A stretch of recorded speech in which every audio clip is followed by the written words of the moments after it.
Yo, what's up mga tropa peep? So natapos na po ang halalan at pinakita na po kung sino ang mga nanalo. At as of 9:02 AM ngayon pong umaga ay nasa 80% na po ang mga na-transmit na election returns. At meron lang tayong napansin kasi kagabi bago ako matulog, around madaling araw, nasa 26 million. Etong boto ni Bongo, si Bam Aquino nasa 20 million. Pero ngayon ay bumalik sila sa 21 million. Hinihintay natin ang paliwanag ng COMELEC patungkol diyan. Sana ay kasi nag-brown out nung madaling araw alam niyo naman kapag nag-brown out sa amin noon sa Bulacan, pagkaroon ng kuryente, iba na yung lamang sa botohan iba na yung lamang sa bilangan so ngayon po ay tayo po ay ang ating pag-uusapan ay patungkol po dito sa mga kandidato. Ito yung nakakatawa actually ito yung gustong-gusto ko makita. Actually may vlog ako around the filing of COC. Nung nakita kong nag-file ng COC itong abogado ni Kibulok na si Attorney Torion. Sabi ko itong si Kibulok kapal talaga ng mukha at kakandidato pa na senador. Katakot-takot na kaso ang kinakaharap at hindi po biro ang kanyang mga kaso dahil ang mga kaso niya human trafficking, may act of lasciviousness ba o rape, di ba? Parang gano'n. At mayroon pang mga pambubudol, parang gano'n yung mga kaso ni Kibulok di ba? Ang kapal ng mukha niya para kumandidato. Ngayon, ang dami pong nagsasabi na mga DDS na sinasabi nila sureball na magiging senador si Kibulok dahil bubuhatin daw po siya ng kanyang simbahan, KOJC, na meron daw pong sinabi kasi ni Kibulok yan sa isa niyang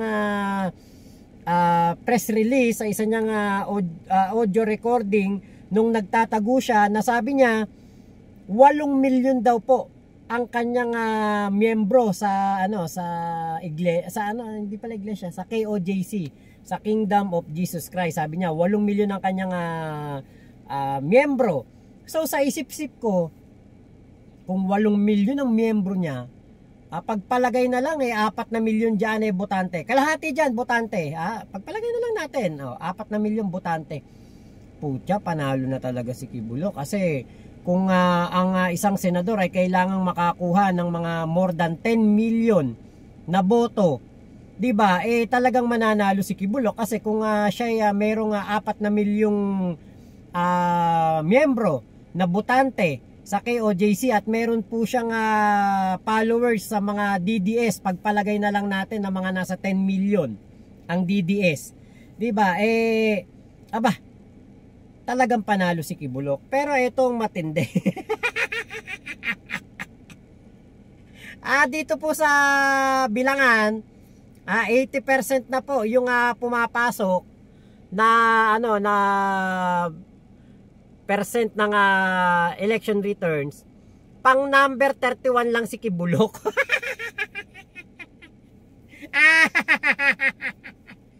Tinalo pa ni Doc Marites Mata, si Doc Mata. Tinalo pa siya ni Luke Espiritu, ni Gringo Honasan, si Doc Willie Ong na umatras na. Naungusan pa number 27. Biruin mo itong si JB Hinlo na hindi naman kilala, nakakuha pa ng 6 na milyon na boto, marami pang boto kaya Kibulok. Si Raul Lambinong fake news peddler, si Vic Rodriguez, si Willie Rebillame, tinalo pa itong si Kibulok. Wala tong mga simbahan, wala tong mga relihiyon na pinapatakbo.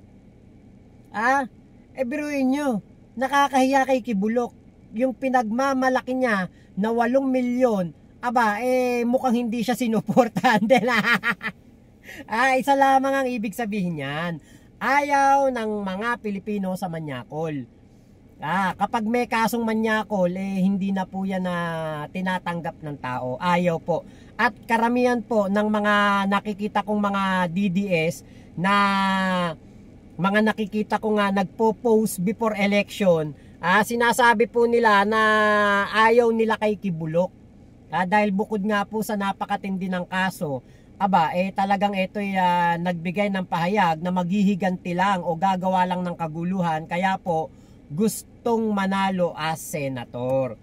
'Di ba? So yan po ay isa sa mga katibayan, katotohanan na talagang wala po talagang idudulot na mabuti ang mga paghihigante na salita. Wala talaga.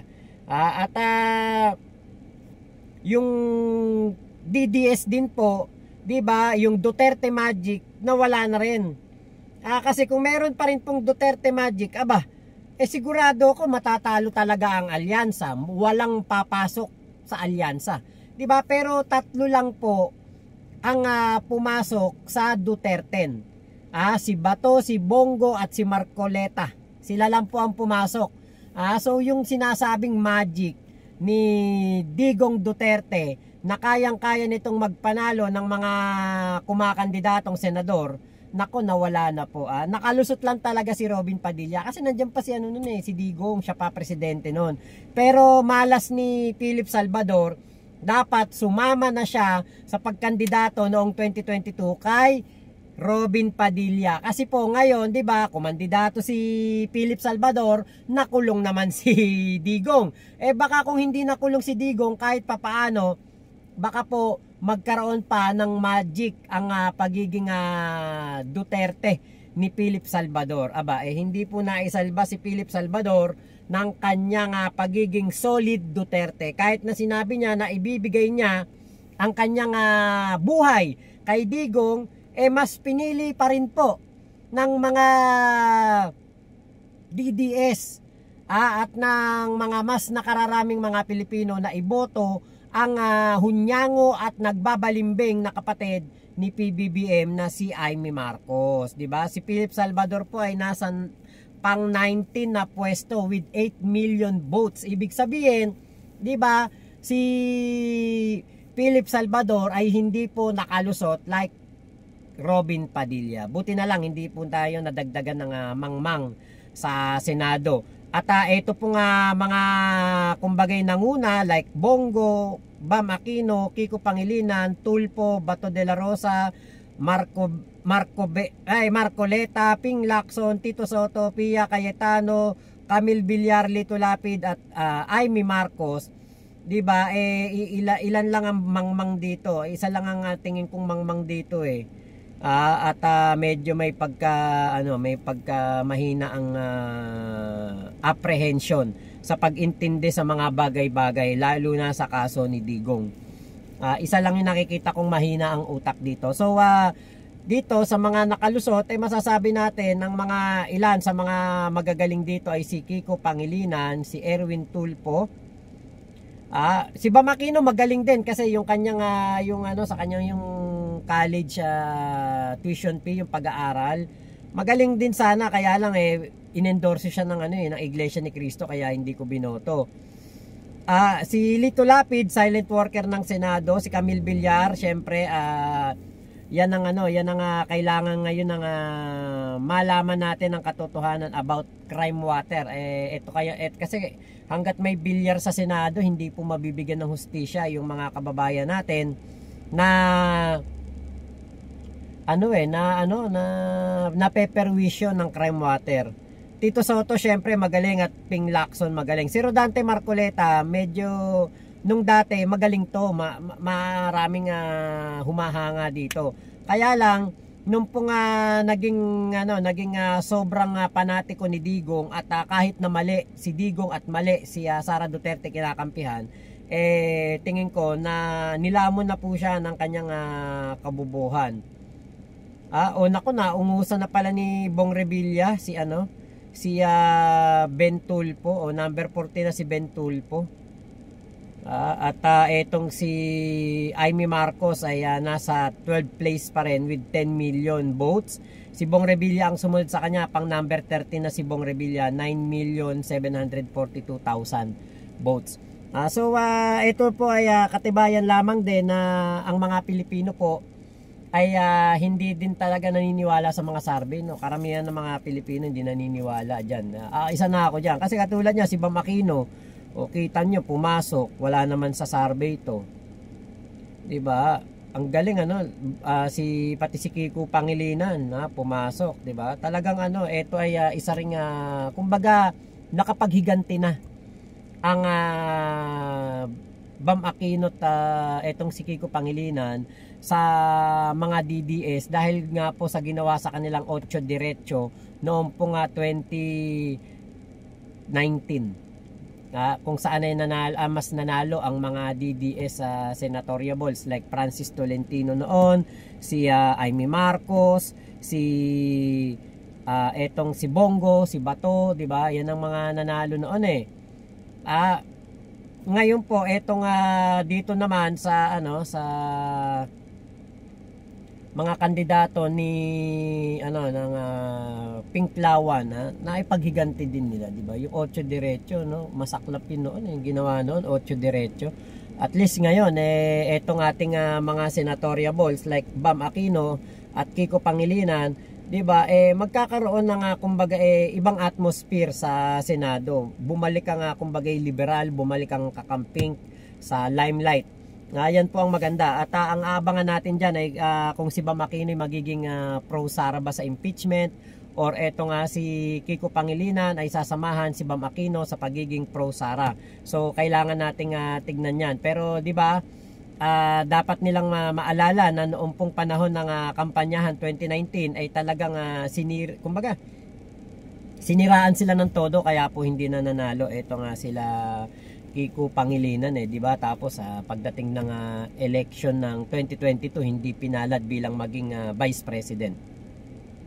So ito pong election na ito ay ang dami nating nakita, ang daming lumutang na mga katotohanan. Si Kibulok, wala po siyang 8 milyong miyembro. Actually, ang Iglesia ni Cristo po, kapag tinignan po sa statistics sa PSA, ang margin po ay nasa 4 to 5 million lang ang Iglesia ni Cristo na miyembro. Pagpalagay mo na lang ang botante diyan kalahati. 2 million to 2.5 million ang botante ng Iglesia ni Cristo. So hindi pa rin po winning factor ang Iglesia ni Cristo, dahil kahit si Bong Revilla na pinromote ng Iglesia ay hindi po nanalo. Bukod tangi hindi siya ang hindi nanalo. Ngayon po, ang isa pong mga naging factor sa pagkapanalo ng nitong nakarang eleksyon, kasi po yung negative publicity ay malaking tulong din po dito sa mga kandidato na ito. Sobrang negative ang ginawa nilang pangangampanya para kay Bam Aquino at kay Kiko Pangilinan. Last minute na nga lang, napakaraming paninira pero alam nyo po, yung negative publicity maaring makabuti o hindi. Pero dito kay Bam Aquino at kay Kiko Pangilinan nakabuti.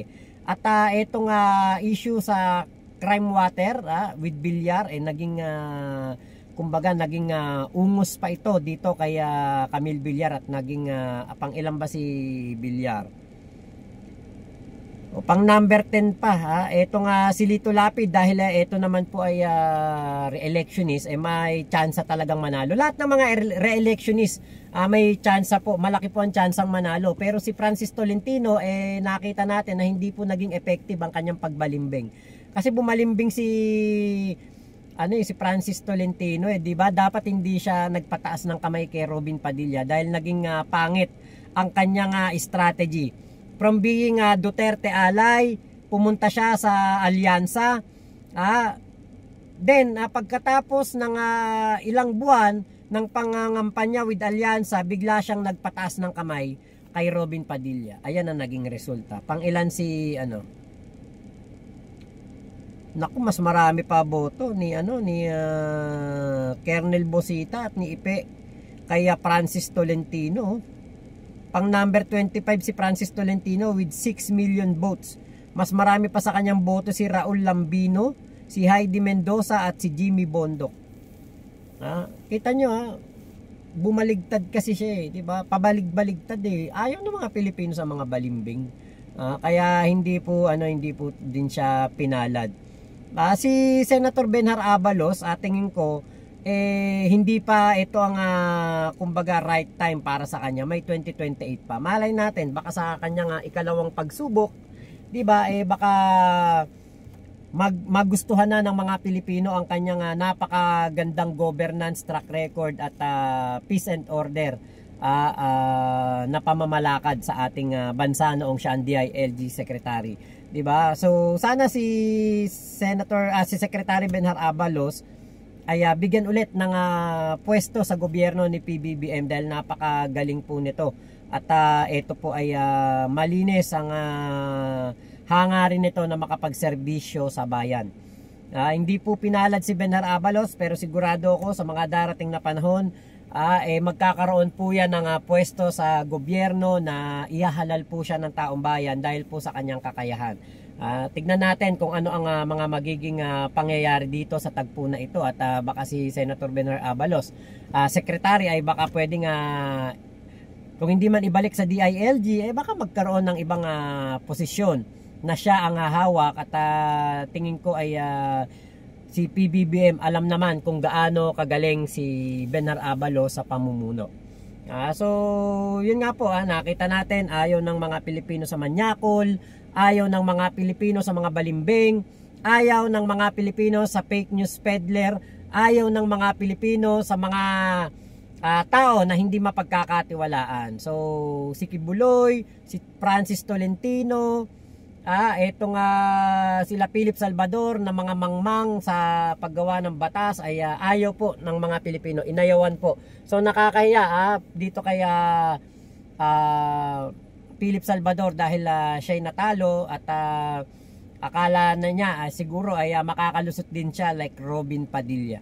Akala niya siguro ay malulusutan niya ang 2025 election katulad na nangyari kay Robin Padilla. Pero wala nakakulong si Digong no. Sayang sayang Philip Salvador, dapat sumabay ka kay Robin Padilla noong 2022. Kasi ito, merong mga tanong ako na nakikita sa FB, sino daw kaya nagpondo kay Philip Salvador? Kasi wala naman tong pera, saan to kukuha ng pera? So nakikita natin to laging akay-akay ni Bongo. So bukod sa pag-akay kay Bongo, saan daw kaya ito kumuha ng pondo? Kasi bilang konsehal nga daw ng isang distrito sa Maynila, kailangan mong magkaroon ng at least 20 million. Dapat meron ka talagang pera para sa pangangampanya. Actually, yung pagiging senador, naalala ko noong around 2019-2022 election, ang kailangan na budget daw dyan ay 500 million to 1 billion. Saan kaya kumuha ng pera si Philip Salvador sa pangangampanya? Sabi nga ni Robin Padilla, wala nga daw pera ang kanilang PDP laban. Pero kita nyo naman, kung saang sulok ng bansa nangangampanya ang PDP laban kasama si Philip Salvador, di ba? Sino kaya sumuporta diyan Saan kaya nang galing ang pondo? So yan po ay mga tanong ng ating mga kababayan. So tignan na lang natin kung saan aabot ang tagpong ito. At ingatan na lang po natin sa susunod ang ating mga boto, at huwag po nating ipagkakatiwala sa mga manyakol at mga kumbaga mga hindi mapagkakatiwalaan, mga balimbing. Kumbaga kahit papaano congratulations pa rin sa ating mga Pilipino dahil mas pinili po ng mga Pilipino na hindi po mangmang na katulad ni Philip Salvador at ni Jimmy Bondoc na walang magagawa sa Senado ang iniluklok ng taong bayan, di ba? Kahit papaano panalo pa rin ng mga Pilipino dito dahil hindi po na tayo nagkaroon ng isang pasahure na palamunin, magmumukbang, maghahagod ng bigote at iiyak lang doon po sa Senado. At least wala na pong ganyan. So yun lamang po, maraming salamat sa pagsama nyo dito sa aking vlog na ito. Ingat po kayo, nasan mang panig kayo ng mundo. Mama chup chup, love you. God bless us all, Pilipinas. God first. Congratulations kay Yorme Isko Moreno. Ayan, panalo sa Maynila.